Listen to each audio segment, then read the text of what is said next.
I fucked up by asking a MILF for her number. So I was at the mall with my son, who's a toddler. Anyway, my son was playing really well with this little girl, like they were two peas in a pod playing together, just having a blast. I'm a big dude. A lot of people say I look scary type look.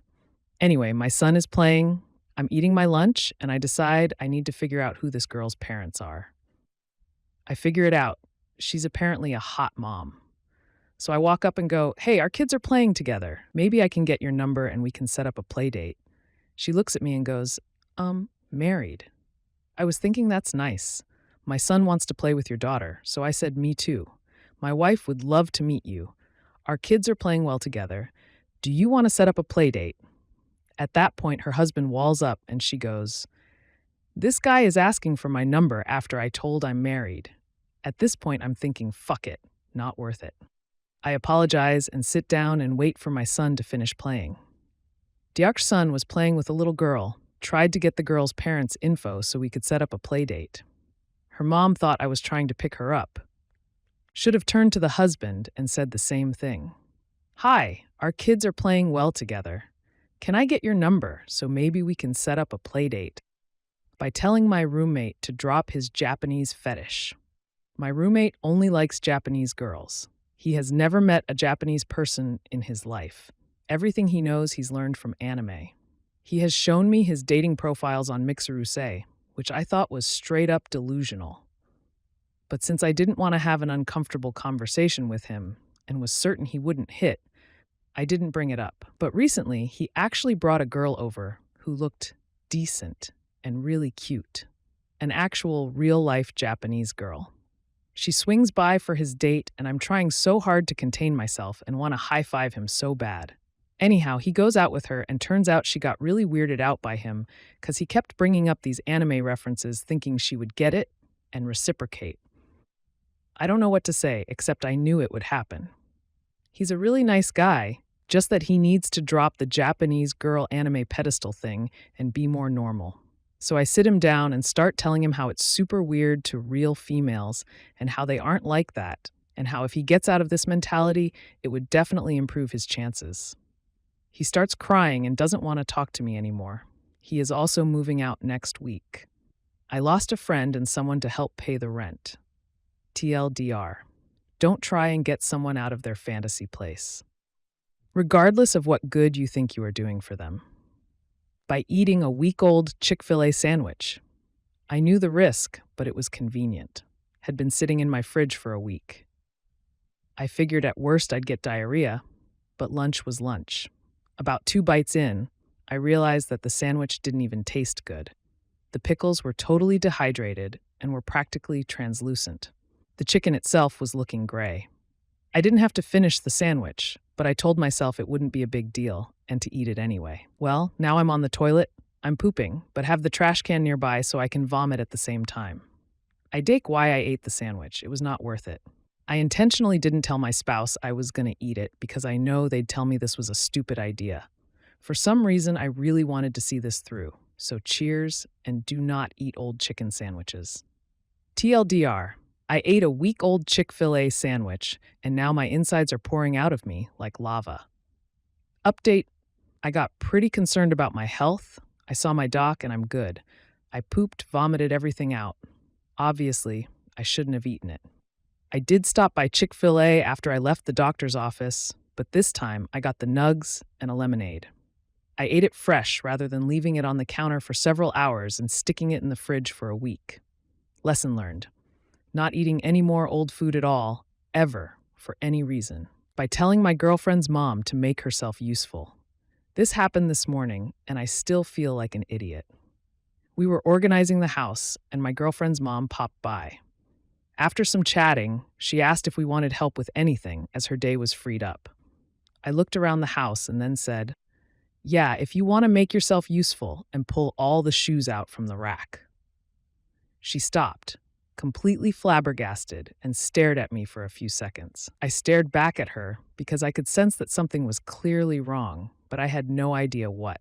I think she could tell that I had no idea and asked me, "How often do you tell people to make themselves useful?"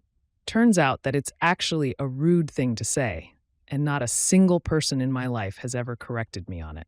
Y'all, I say this all the time. So many people probably think I'm an asshole. For context, my dad is your stereotypical blue-collar, born-in-the-sticks kind of guy. So growing up, he would always say, go make yourself useful and insert activity. I always thought this was just some sort of quirky way of telling someone to do something. In fact, I even thought this was polite. I've suddenly been flooded by years of delayed embarrassment and will never be using this phrase again. TLDR, I told my girlfriend's mom to make herself useful, not realizing that the phrase I have been saying my whole life is rude as shit.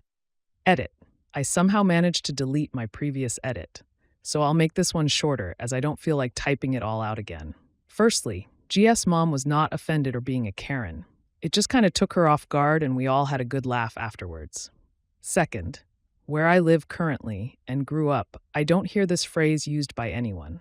My dad grew up and lived in the rural south of the US, so I have a whole bank of southern idioms that I slip into conversation because that's the language I grew up with.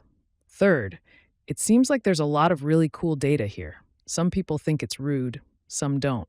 It seems to be different depending on region or country. Final, I didn't expect this to get so many comments.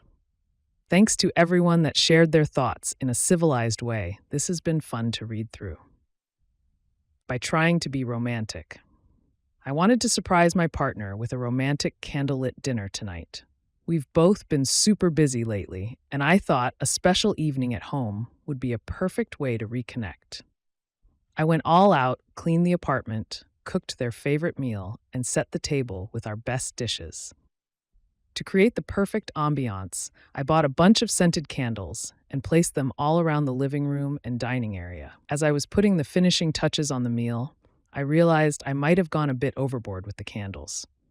But they looked so beautiful, flickering softly in the dim light. My partner texted that they were on their way home, so I quickly lit all the candles and dimmed the lights. Everything was going smoothly. The table looked amazing, the food smelled delicious, and I felt like a romantic genius. My partner walked in and was genuinely surprised and touched by the effort I put into the evening. We sat down to eat, enjoying the candlelight and each other's company. After dinner, we moved to the couch to relax with some wine. That's when I noticed the smell of something burning. At first, I thought it was just the food I had left in the oven, but then I saw it. One of the curtains had drifted too close to a candle and caught fire. Panicking, I grabbed the nearest thing, a glass of water, and threw it on the flames, but it wasn't enough. My partner jumped up and grabbed a towel, and together we managed to smother the fire before it spread. However, the smoke from the burning curtain had already set off the fire alarm. The piercing sound filled the apartment, and soon enough, the building's alarm system kicked in. Moments later, we heard the sound of approaching sirens. We ran to the window to see a fire truck pulling up. I felt my face turning red with embarrassment. My partner tried to calm me down, saying it was an honest mistake, but I couldn't help feeling like an idiot. The firefighters came up to our apartment, checked everything out, and made sure the fire was completely out. They were very professional and didn't make me feel worse than I already did. By the time they left, the romantic mood was long gone. My partner and I sat on the couch, surrounded by half-melted candles and a slightly charred curtain, and burst out laughing at the absurdity of the situation. We decided that maybe next time, a simple dinner without so many candles would be just as romantic. TLDR, tried to surprise my partner with a romantic candlelit dinner, but placed too many candles. One caught the curtain on fire, setting off the smoke alarm and bringing firefighters to our apartment. Romantic evening turned into a hilarious disaster, but at least we have a funny story now.